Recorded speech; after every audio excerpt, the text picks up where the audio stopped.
Hello बच्चों, चलिए प्रश्न समझते हैं। हमारा प्रश्न है, ध्रुवीय क्षेत्रों में अत्यधिक छोटे प्राणी कभी कभार ही पाए जाते हैं क्योंकि।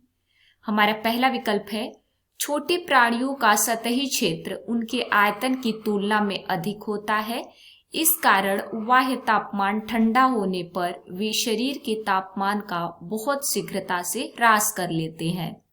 दूसरा विकल्प है, छोटे प्राणियों का सतही क्षेत्र उनके आयतन की तुलना में कम होता है, इस कारण बाह्य तापमान ठंडा होने पर वे शरीर का तापमान बहुत शीघ्रता से ह्रास कर लेते हैं।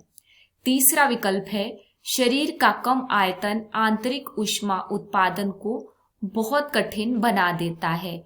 और हमारा चौथा विकल्प है, इनमें से कोई नहीं। आइए समझते हैं। बच्चों, सबसे पहले हम अपने प्रश्न की मुख्य अवधारणा को समझेंगे। मुख्य अवधारणा, हमारे प्रश्न में पूछा गया है कि ध्रुवीय क्षेत्रों पर छोटे प्राणी कम पाए जाते हैं या कभी कभार ही पाए जाते हैं, ऐसा क्यों होता है। आइए लिखें, ध्रुवीय क्षेत्रों पर छोटे प्राणी या जीव कम क्यों पाए जाते हैं। आइए समझते हैं। आइए लिखते हैं बच्चों, ध्रुवीय क्षेत्र क्या होता है, जिस पर तापमान अत्यधिक कम होता है। ध्रुवीय क्षेत्र में तापमान अत्यधिक कम पाया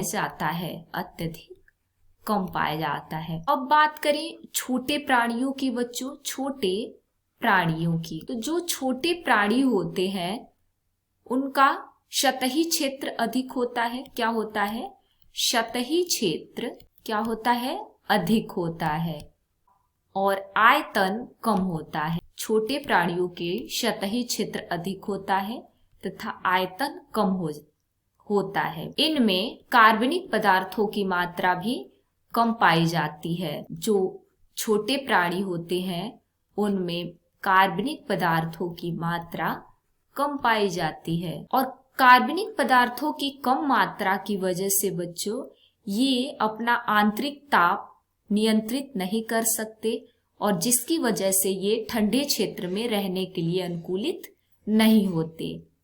ये अपना आंतरिक ताप नियंत्रित नहीं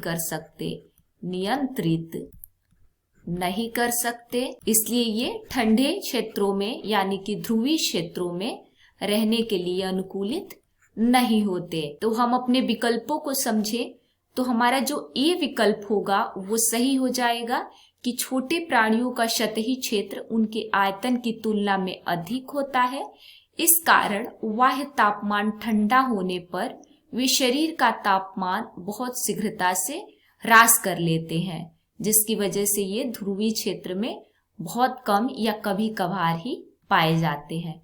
तो उम्मीद है आपको प्रश्न समझ में आ गया होगा। धन्यवाद।